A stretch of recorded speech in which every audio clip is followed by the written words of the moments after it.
Nick Holdsworth, who joins us from there. Nick, perhaps the main take then, that she really doesn't seem to have many regrets, does she?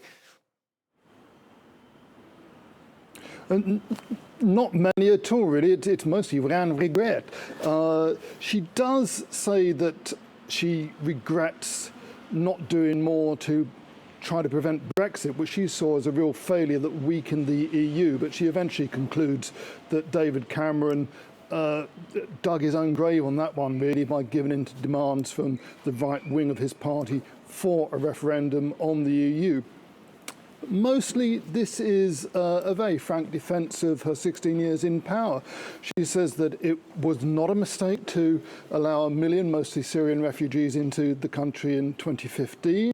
She says that was the right thing to do. It was right to give up nuclear power. Her decision on that came after the nuclear meltdown in Fukushima in Japan. And she says that she does not believe that nuclear power should be used in Germany in the future. She also says that she has no regrets over moving with France in 2008 to prevent Georgia and Ukraine getting accession status to NATO. She says that was the right decision. It was made in order to defend NATO and not to spread it too thinly.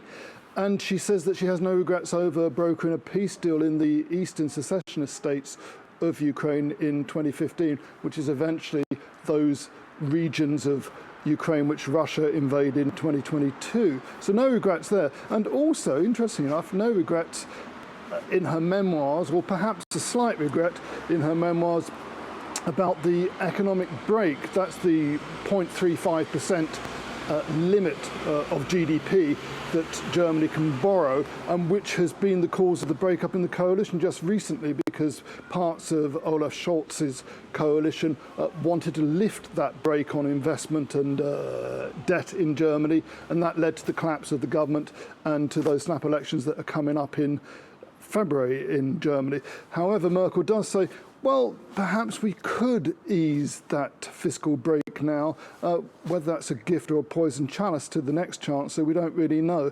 But no, generally, this is an entertaining, well-written, with her well-known dry wit account of her life in politics, and it goes right back to her early days in Eastern Germany as well, and is likely to be snapped up in large numbers here in Germany and across Europe today. It's been published in German and in English, and I'm sure it's going to be on everyone's Christmas list this year.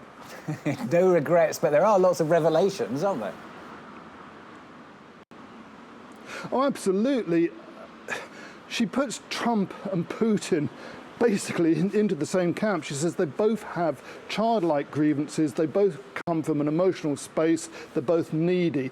Vladimir Putin is always on his guard about what he sees as being done down by anybody, and he's petty and cruel. He knows that she has a fear of dogs, so he meets her in Sochi in his summer residence one year with a couple of Labradors and enjoys her discomfort at that. And Trump, she met in the White House in 2017.